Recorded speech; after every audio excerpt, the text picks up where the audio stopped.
muito bom. Então hoje é uma data importante, a lua cheia de maio, que comemoramos e homenageamos três momentos importantes do caminho do Siddhartha Gautama: seu nascimento, iluminação e parinibbana.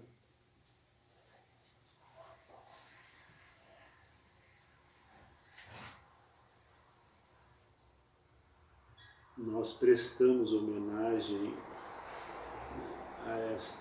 a esse tributo ao que o Buda nos ofereceu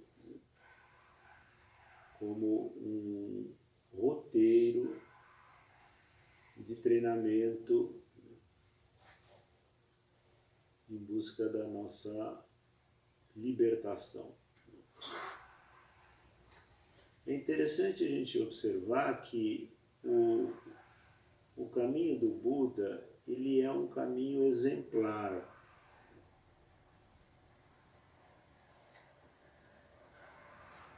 Algo que nós poderíamos chamar de um caminho arquetípico, porque cada passo do Buda, né, é um significado muito profundo que serve para nós, seres humanos, né, refletirmos e usarmos, né, como suporte também para nosso caminho.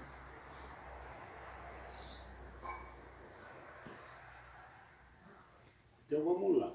O primeiro momento arquetípico desse caminho do Buda, né, é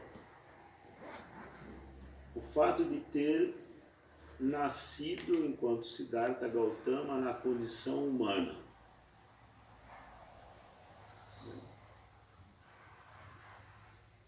Então, nascer na condição humana é muito importante.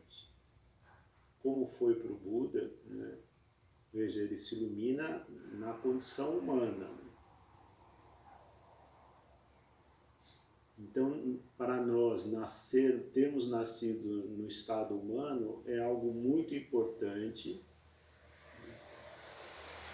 que nós precisamos refletir e, ao mesmo tempo, usar de um modo sábio. Por quê? Porque no estado humano nós temos mais condições de compreender a realidade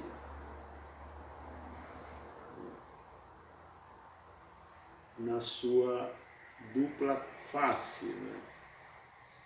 De um lado, é uma oportunidade de usufruirmos de certos benefícios do estado humano, certo nível de felicidade, certo nível, né, de prazer, de bem-estar, e a gente batalha muito para tentar equilibrar as condições, né, para ter uma vida relativamente boa.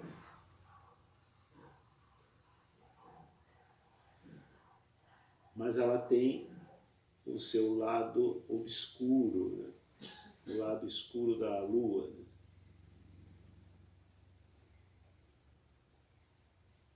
que é todo o sofrimento que acompanha a nossa condição humana.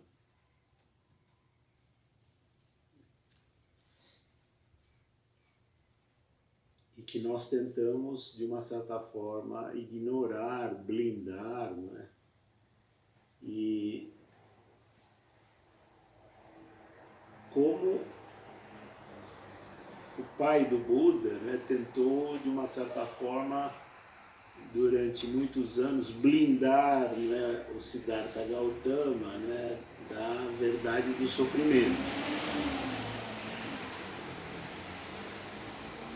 mantendo ele relativamente preso dentro do palácio, né, para que ele não visse, né, o sofrimento. Porque ele, como rei, imperador, né, ele queria que o Siddhartha Gautama continuasse, né, a linhagem real, né,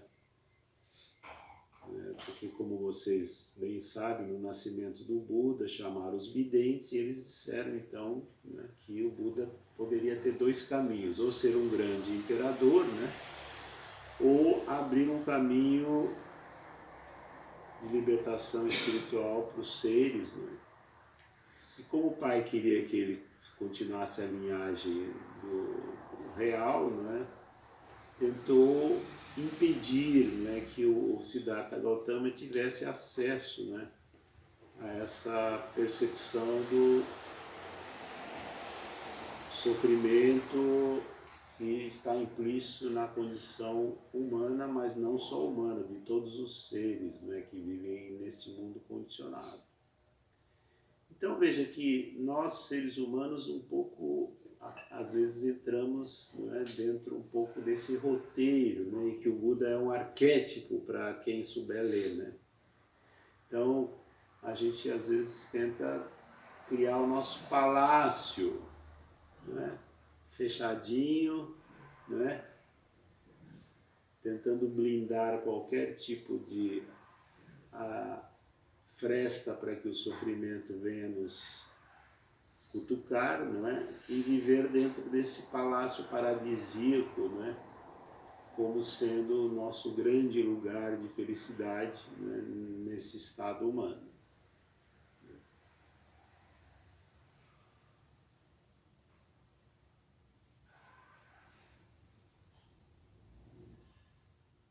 Mas como o karma e destino do Siddhartha, não é, era mais forte do que o desejo do pai, essa força kármica, né, que deve ter sido assim, muito grande, né, fez com que, num certo momento da vida do Siddhartha, né, dizem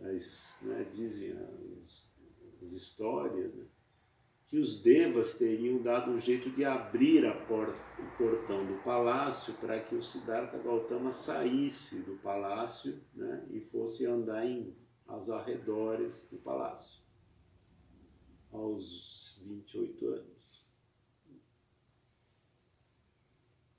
Veja, outro ponto da trajetória modelar do Buda que pode nos inspirar, né? Talvez não os devas abrindo alguma porta, mas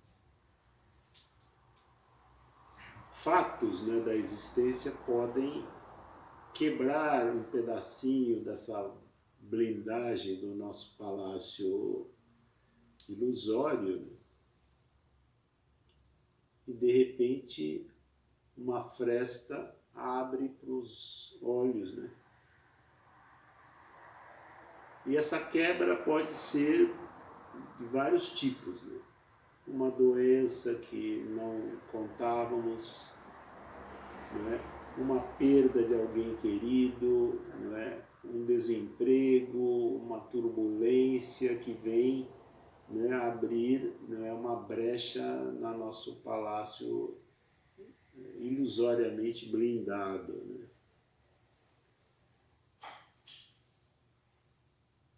E é interessante, porque um racha, né, no muro do palácio também é uma oportunidade de uma luz penetrar por essa trinca,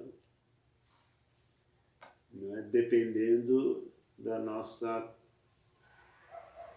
né, atenção de olhar. Quem sabe essa perda não seja uma porta para um ganho maior.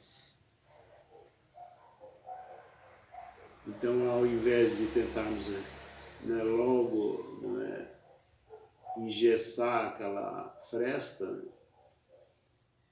como o Siddhartha Gautama, nós saímos do palácio. Olhamos para essa pequena porta e saímos um pouco para o lado de fora dos muros desse palácio mental ilusório, né, que até então estávamos tentando blindar, né, com uma série de artifícios, né, seja dizendo a vida é assim mesma, ou outros tipos de artifícios que a ignorância faz a mente tentar interpretar, né? A gente sai de dentro desse palácio, né, e andando como o Buda foi andar nos arredores da cidade, né, e viu as 4 cenas, que são cenas também arquetípicas, né, para a nossa inteligência. E não só para a nossa inteligência, mas arquetípico no sentido que elas são expressões da verdade das coisas. E aí, como vocês bem sabem, né, o Buda a primeira cena que ele viu foi da velhice. Viu um homem velho todo arqueado, de bengala, mal podendo caminhar, né? E ele pergunta, né, ele nunca tinha visto isso, porque no palácio o pai tinha escondido todas as cenas de velhos, doentes, etc. E pergunta ao seu escudeiro, né, o que é isto? Ele fala para o Siddhartha, é a velhice. Aí o Siddhartha fala, as pessoas envelhecem? Sim, Siddhartha, as pessoas envelhecem. Eu também vou envelhecer? Sim, Siddhartha. Você também vai envelhecer. Aí aquele palácio já deu mais uma trinca, né? E ele então começou a rever, né, a sua visão a respeito do real, né, que até então estava deturpado pela vida prazerosa que o palácio até então lhe era oferecido, muitas concubinas, tudo que era só bom, né? Vai tentando blindar, né, essa visão do real. Então, outro momento arquetípico para abrir os nossos olhos, né? Nós também envelhecemos, portanto, o real sansârico não é só aquela imagem paradisíaca. Depois ele viu um doente, ele nunca tinha visto uma pessoa doente. Ele falou, o que é isto? Uma pessoa doente. As pessoas ficam doentes?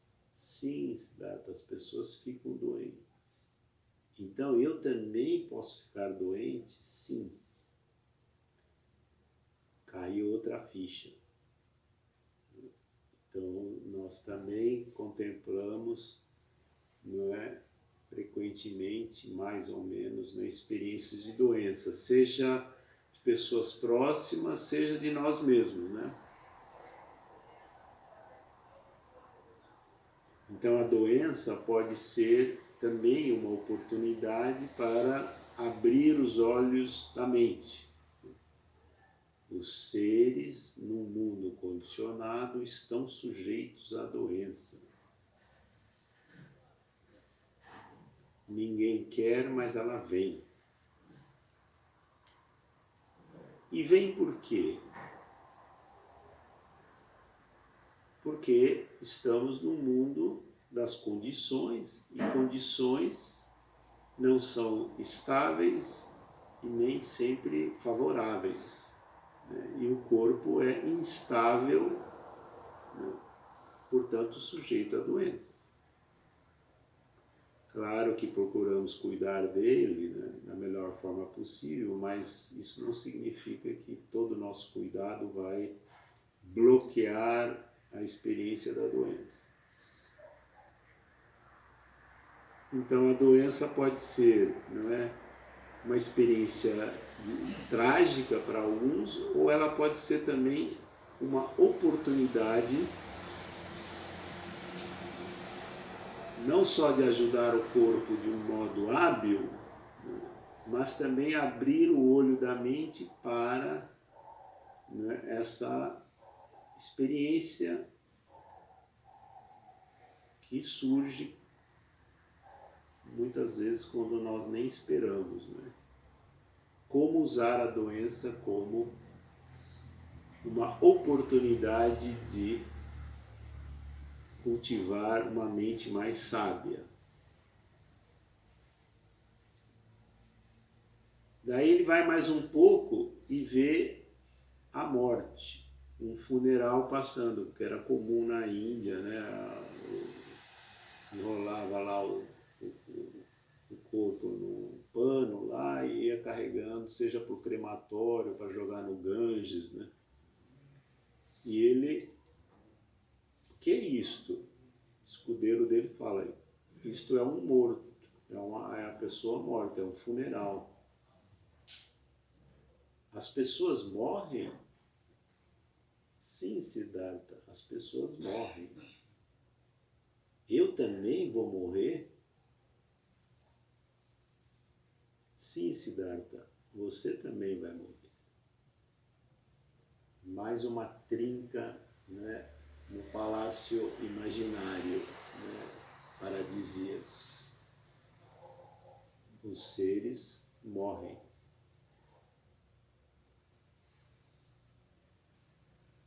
E a quarta cena, né, o Buda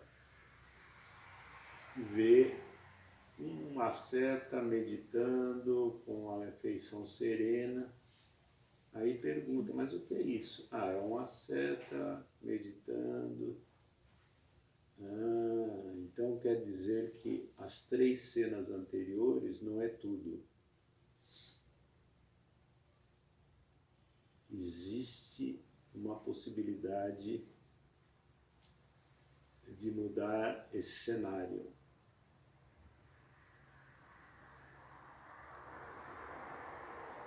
Se há nascimento, doença e morte, é porque há condições para isto, há causas para isto. E se eu contemplar e trabalhar em cima das causas, eu supero os efeitos e a própria causa, porque toda causa gera efeitos e efeitos são pistas para a mente inteligente ir em busca das causas dos efeitos, né? A lei das causas e efeitos. E aquele asceta era uma imagem, não é, de uma busca para ir além do, não é, da submissão às causas do sofrimento. Aí então o Siddhartha Gautama, outro passo arquetípico. Esse palácio não é meu. Isto não é meu verdadeiro lar. Essa blindagem toda, não é? Não vai impedir o envelhecimento, doença e morte. Outro ponto arquetípico para nós seres humanos. O que eu quero? Voltar para o palácio ilusório e tentar blindar lá, não é? Ou sair?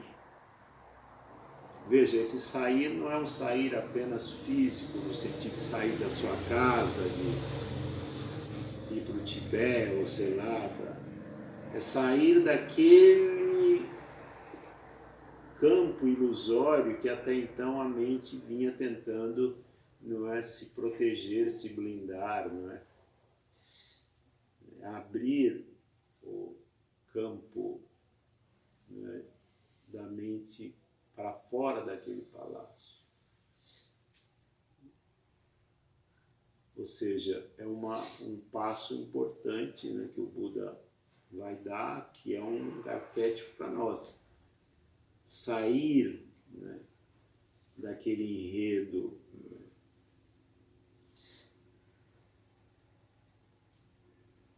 uma primeira renúncia.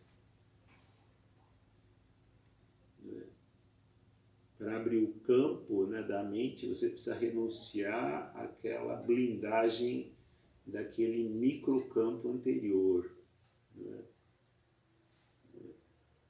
mantido pela ignorância.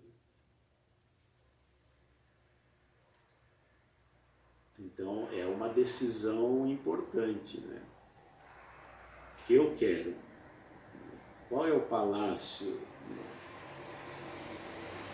real?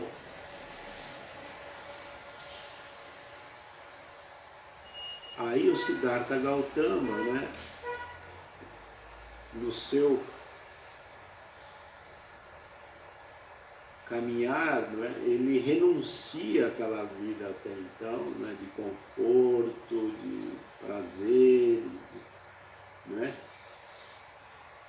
Tira a roupa de rei, de príncipe, corta o cabelo, larga todos os objetos, né, que simbolizavam fama, poder, né, sei lá, os brincos, os anéis, a roupa, né, o cavalo, toda aquela herança, né, que estaria destinado ao príncipe, né, veste roupas feitas de trapo e sai em direção à floresta.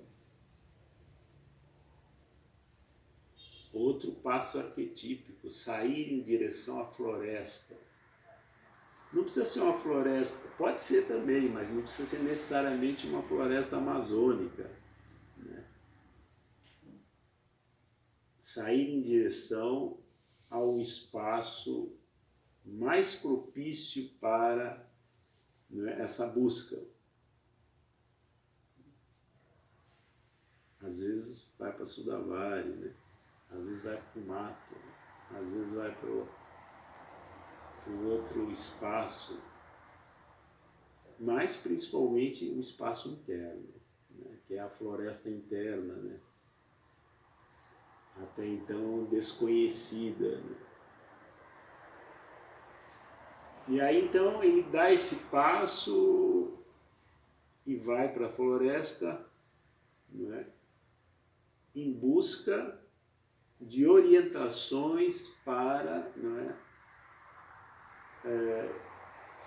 lidar, treinar como vencer o sofrimento, como vencer as causas do sofrimento, né? Ou seja, nós também, não é, como seres humanos,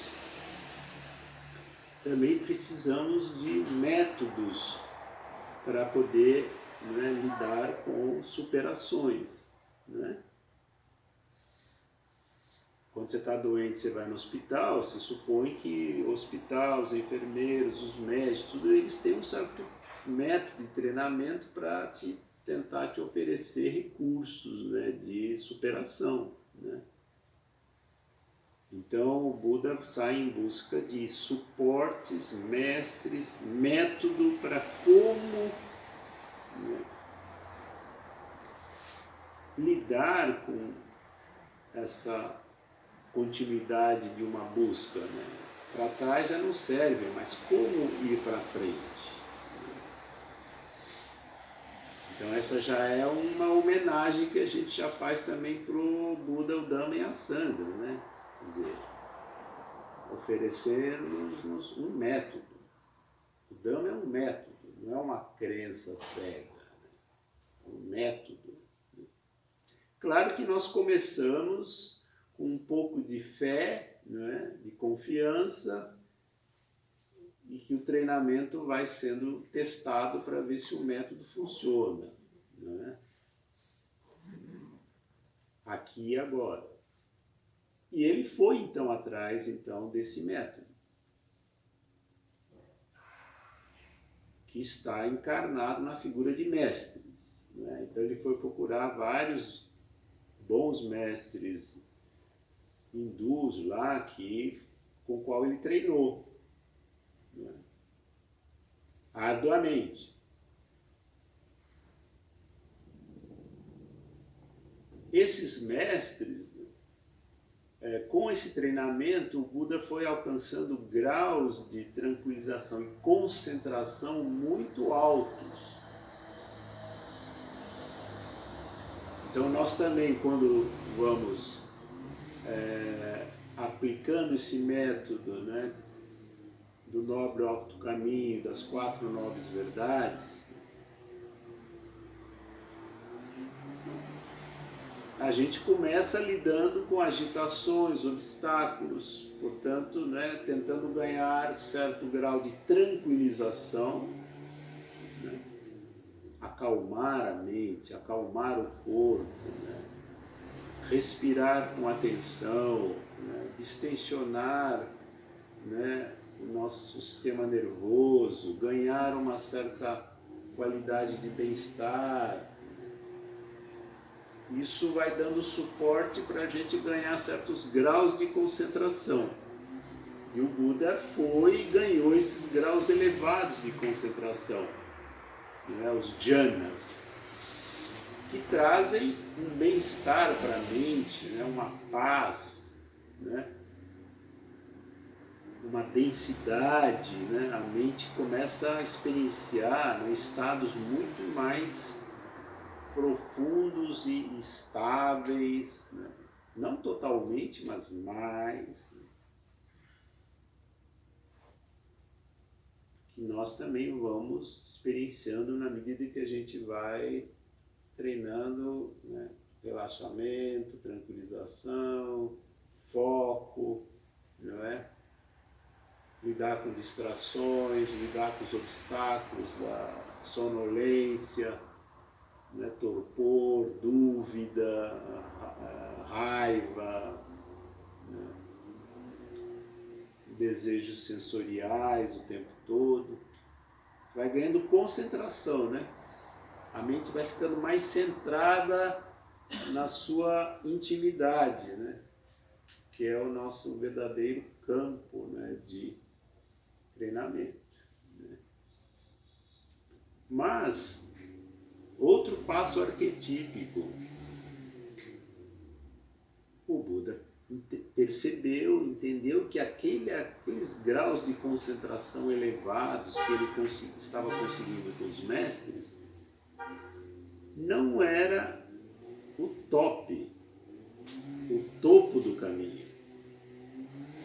Que aquilo era muito bom, mas aquilo ainda não era a realização maior.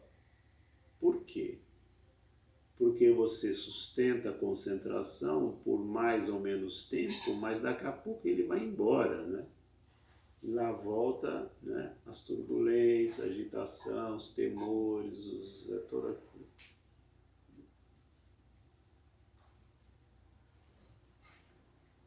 Então, outro passo arquetípico. Cheguei até aqui, mas isso aqui ainda não é a realização maior, porque a mente ainda está sob o poder das circunstâncias, das condições, do que é transitório, impermanente, insatisfatório. Veja, não é que foi pouco, é muito, né? Nós ainda estamos, né, subindo os primeiros degraus, sei lá, cada um no seu nível de degrau, né? Mas veja, existe o risco de que um degrau relativamente pacífico pode seduzir a mente e dizer, pô, aqui tá bom, né? Vamos ficar por aqui, né? O Buda alerta várias vezes, cuidado, né? Isto é bom, mas é insuficiente e, portanto, pode estancar o seu progresso espiritual. E aí, então, aqueles mestres queriam até sugerir para ele ser o continuador daquele mestre, né? Porque realmente ele era o discípulo exemplar, né? Mas o Buda percebeu que ali não era o top, né? O ponto final, né, da trajetória. Então ele abre mão desse lugar de discípulo sucessor, né? E segue em frente. E ele tentou também o caminho da mortificação, né? Porque existia na Índia, né, uma certa corrente que dizia que a purificação da mente se faz pela austeridade, mortificação, flagelamento do corpo e tal. O Buda também tentou esse caminho. E olha, nós também muitas vezes tentamos por aí, não é? Nos criticar, nos fustigar, não é? Nos mortificar de um certo modo. Outro ponto também arquetípico, né, do caminho, não é, de realização, tentar o caminho, não é, do flagelo,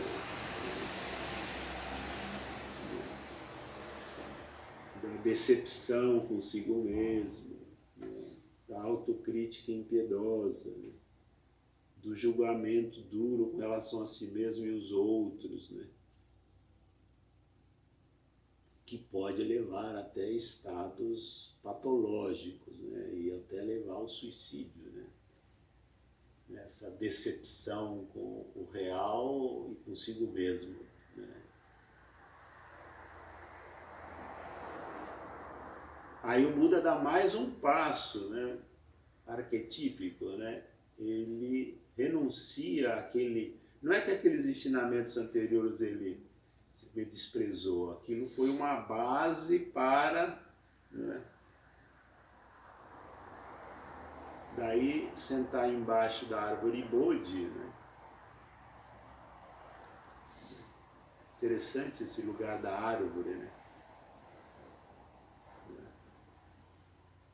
De um certo modo, nós também somos uma árvore, né?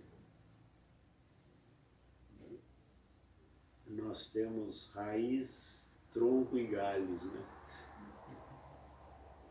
Não é?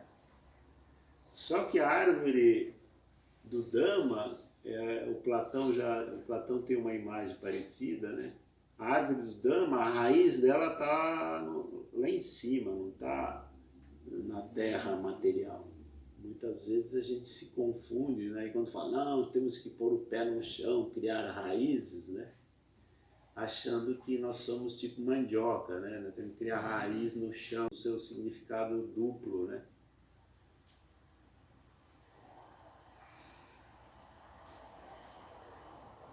Então as raízes da árvore Bodhi, né, elas estão assim, o Buda se senta embaixo, mas é uma árvore Bodhi, porque Bodhi quer dizer despertar, né? Por isso que, né,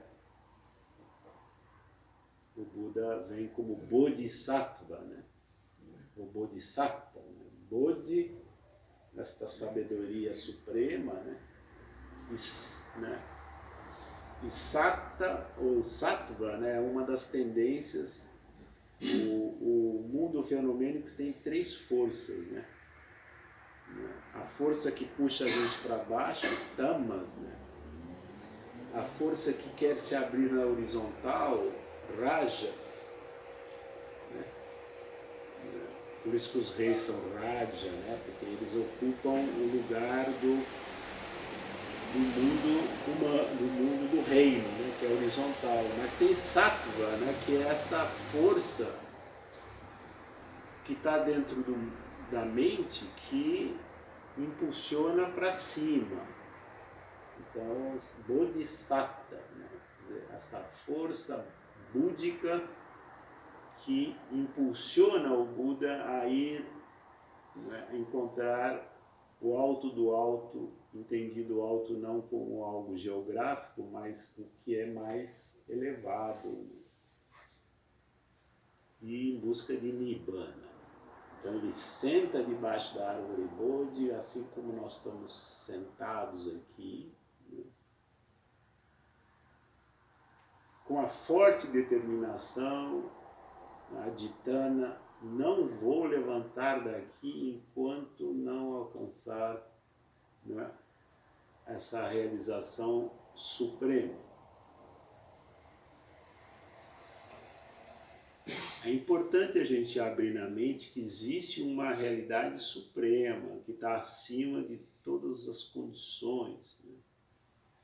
Acima do mundo das condições, acima do mundo do nascer, envelhecer e morrer. Ah, mas como é que eu sei que tem? Bom, tem várias pistas, né? Primeiro, os Budas né, realizaram. Então, peraí. Então, é um dado. Né? Outros Arahants realizaram. É um dado. Mas e dentro de mim? Abra uma pequena janela para o seu coração dizer: será que eu não sinto no fundo que, né, há algo muito além do que realmente, né, a gente só vê com os olhos, ou que cheira, ou sente? Né? Também abrir uma janela para a voz do coração. Mesmo que ainda a gente não tenha realizado. Né? Então o Buda tinha também essa força do Bodhisattva, né?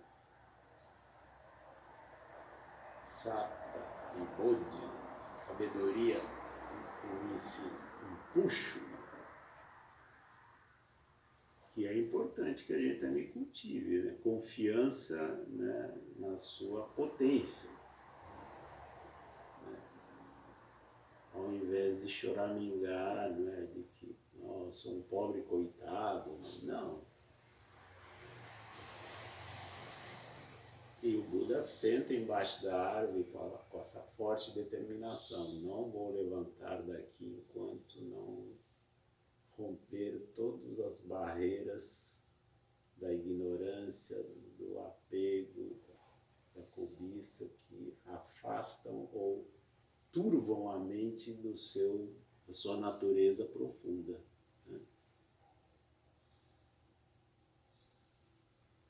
Claro que as dificuldades, obstáculos para nós seres humanos, né, é algo para ser também trabalhado com habilidade, por isso que tem um método. Né?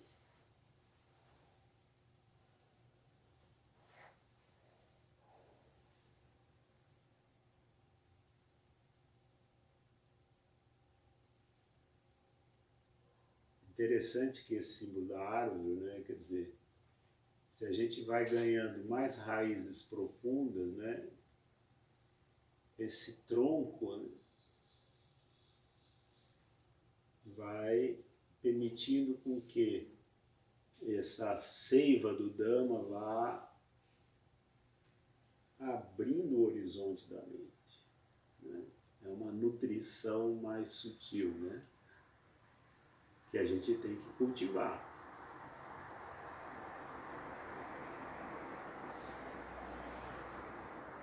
Essa confiança gradual, né? Mais um momento arquetípico, né? Na hora que o Buda senta debaixo da árvore Bodhi, né? Firmemente determinado a romper, né, os últimos grilhões, né, que causam sofrimento. Né? Mara, outro aspecto também interessante e arquetípico. Né? Mara como símbolo e personificação de tudo que é ilusório, né, não saudável, tenta, né, ver se consegue, né, seduzir o Buda para ele sair desse empreendimento. Primeiro manda aquelas suas filhas da sedução, simbolicamente, né, que tentam dançar e dizer: oh, deixa disso, vem cá, vamos lá, vamos tomar uma cervejinha, para com esse troço, aí não vai dar em nada. O Buda, sem aversão nem apego: isto não sou eu, isto não é meu, isto não é meu eu. Aí Mara tenta agora na linha bruta, né? Então manda a tropa. Né? Jogar flechas e lanças, etc. outro símbolo interessante, né? Quando as condições agressivas, né? Não sedutoras, as agressivas, né? Tentam tirar você daquele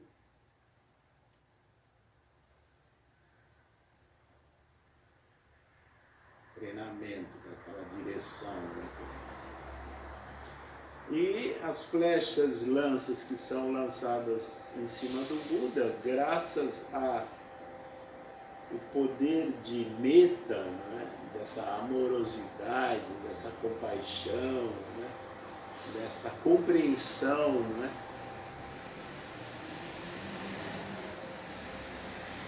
De que o mundo tenta nos vencer, seja pela sedução ou pela agressão, né? O poder de metta, de karuna, compaixão, né? Sabedoria faz com que essas flechas se transformem em flores. Outro aspecto arquetípico interessante, como transformar, né, as flechas em flores, para não cair no padrão aversivo, né? Então, jogar flecha, eu também vou responder com flecha, né? Olho por olho, né? Como dizia o Gandhi, né? Se todo mundo for seguir a ideia do olho por olho, todos ficaremos cegos, né? Então, as flechas se transformam em flores, né? Outro aspecto arquetípico do nosso treinamento. Como pegar, né, as agruras da existência como oportunidades de desenvolver sabedoria, paciência, resiliência.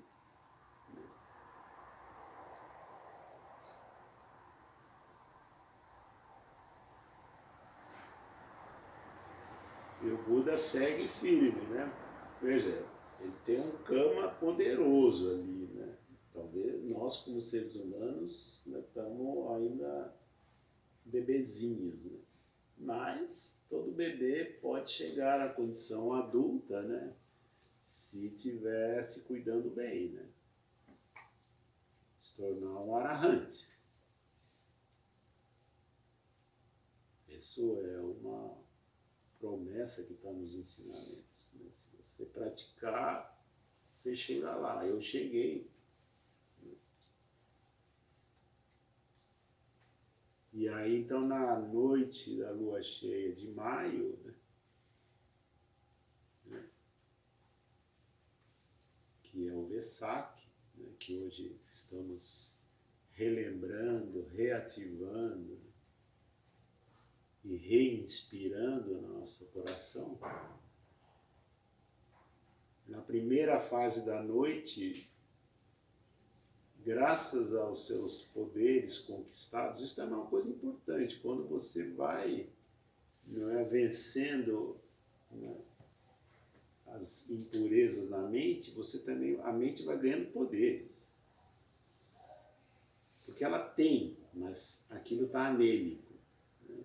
Então, quando aquilo é cultivado, né, ele é uma força, né? Aí o Buda, na primeira fase da noite de iluminação, ele vê as vidas passadas dele. Nossa! Às vezes a gente mesmo com um pouquinho de treinamento, às vezes consegue relembrar algumas coisas da memória e tal, que a gente trabalha em cima e supera mágoas, ressentimentos, né? Às vezes até traumas, né?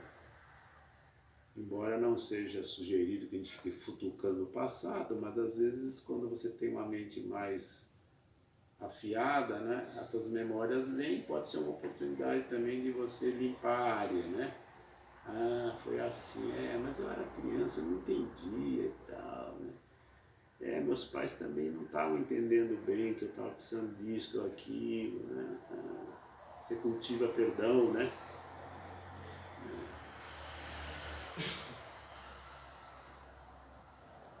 E o Buda vê as milhões de vidas dele, até aquela em que ele vai se iluminar. Isso também, independente de a gente conseguir ou não, mas é um aspecto importante, né? A gente relembrar que se eu estou aqui hoje, né, na condição humana, aqui hoje, domingo, na SBB, comemorando o Vesak e tal, é porque muitos kamas saudáveis foram plantados não só nessa vida, mas talvez em muitas outras vidas que fizeram com que, né, eu não tivesse por aí pirado, né, ao sabor dos ventos. Esse é um dado importante do treinamento, né? Sou dono do meu kama, herdeiro do meu kama, né? E colherei os frutos do meu kama. Tudo isso é para ser valorizado, né?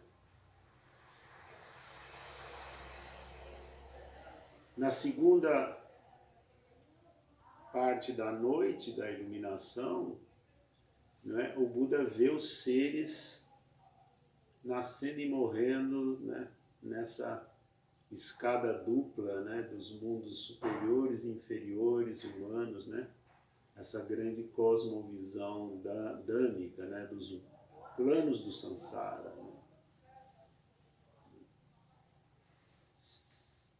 Seres ora celestes caindo para o mundo humano ou caindo para mundos infernais, seres infernais renascendo no estado humano, seres no estado humano renascendo nos mundos débicos, em função dos seus kamas. Né? O Buda viu esse sobe e desce. Né? Compreendendo que os seres se movem no samsara de acordo com os seus kamas, né? Das suas ações intencionais, né? Saudáveis ou não saudáveis. E na terceira momento dessa noite do Vesak, né, o Buda então, né, realiza Nibbana na sua plenitude, né, que chamamos de despertar máximo, né, ou iluminação, quando a mente, né, vamos usar a palavra entra em Nibbana, né? Entra não é bem só um apoio da linguagem, mas não é que tem alguma coisa que entra em outra, né? Mas as ilusões que obscureciam a mente, né, são totalmente iluminadas e a natureza de Nibbana na mente se ilumina.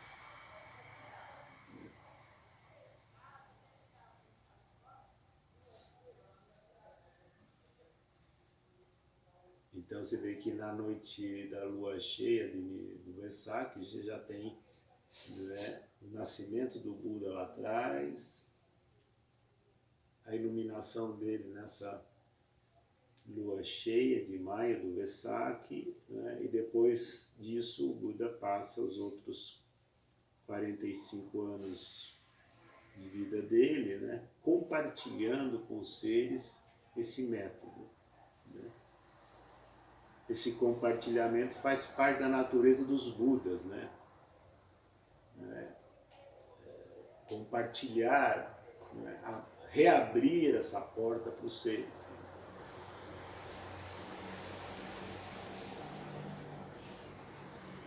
E na lua cheia de maio, né, ele também, né, o corpo dele também entra em colapso, né, e ele entra em parinibbana definitivo, né, deixando uma herança aí para os seus seguidores, né, monges, leigos,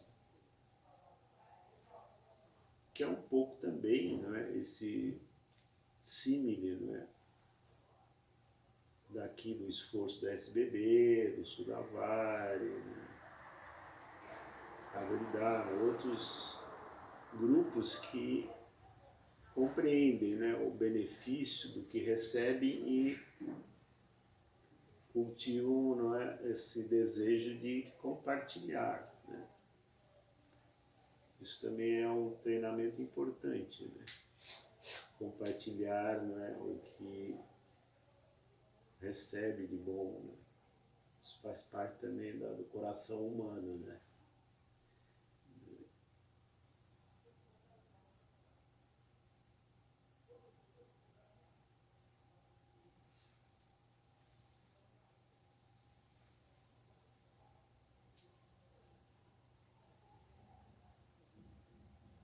E é interessante também observar que a lua cheia não é à toa, sabe?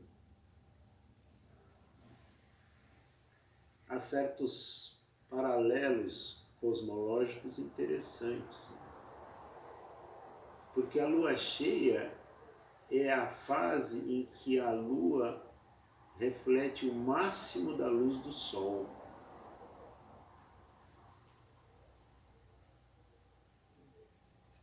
Então você pode também olhar por esse outro ângulo de que a mente, né, ela está obscurecida, né, devido à ignorância, à cobiça, né, à aversão. Né, e na medida que ela vai abrindo espaço nesta luz solar, né, vai iluminando esta lua, né? Não é interessante que em inglês lua é moon, né? Moon, mind, mente.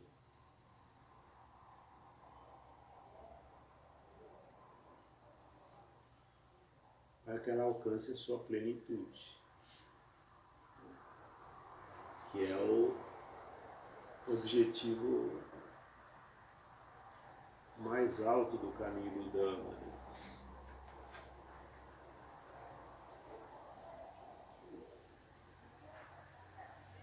A libertação de todo sofrimento.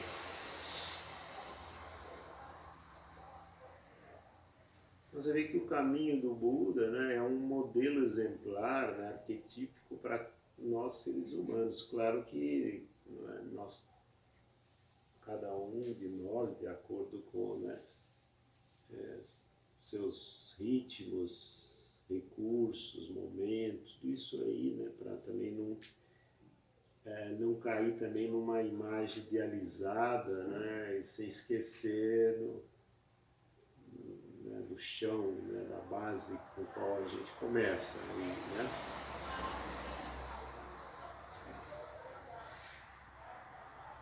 Por isso que a gente tem pé, membros, tronco e cabeça, né? Não é? São 3 níveis do próprio corpo, né? Não é?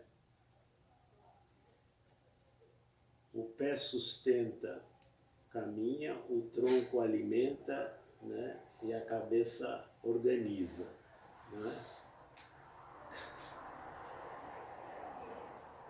Então, se você ficar só preso ao pé, né? Você tem uma vida de minhoca, né? Se você também só fica pensando no celeste e esquece que você tem um tronco e tem um chão de condições que te apoiam, mas ao mesmo tempo te colocam certos limites, né? Você também vive um mundo idealista, né? Um nibbana imaginário, né? Mas a sua vida real, né? Você está ignorando. Por isso que o caminhar do Buda, né, é partir das condições reais, momento a momento, e trabalhar para alcançar um nível mais sutil, mais sublime, voltar para o chão, subir. Um fluxo entre causas e condições e metas, né? Horizontes, né? Perspectivas. Né? Que o próprio Buda também vivenciou, né? Passo a passo.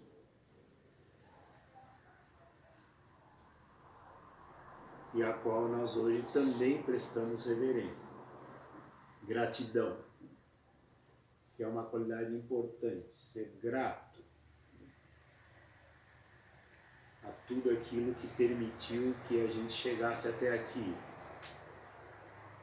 não só grato às pessoas, mas também grato à natureza, né? Nós precisamos de ar, água, né? Comida. A gente pensa às vezes em ser grato, tudo isso que nos é oferecido, né? Respeitando, portanto, né? O meio ambiente também não é só dentro, é fora também, né? O corpo é feito dos mesmos elementos que a natureza. Enfim, essa gratidão, né, também faz parte, não é, do cultivo exemplar, né? Grato aos nossos pais que permitiram que a gente estivesse vindo no mundo, aos nossos mestres, professores, amigos, né? Essa é uma qualidade importante.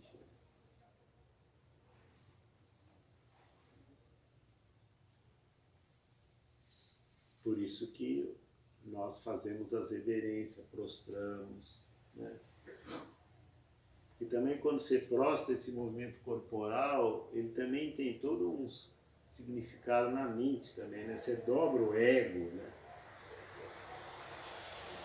O ego inchadão, né? Você dobra o ego. Qualidades importantes que vão sendo esquecidas, né? Tudo que somos gratos, que permitiram a gente estar vivo aqui, chegar até aqui, né? Então, aproveitando o ensejo, também quero, né, manifestar minha gratidão também à SBB por estar aqui com vocês hoje, compartilhando um pouco aí desse esforço.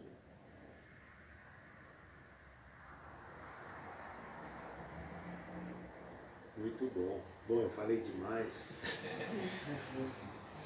E agora caiu minha ficha aqui, né? Estamos passando alguns minutos do meio-dia, né? Eu sei que todos temos compromisso. Então, pedindo um pouco de paciência de vocês, mais 5 minutos. Se tiver uma pergunta ou que vocês queiram fazer, né? Para a gente compartilhar, está aberto aí o nosso micro momento.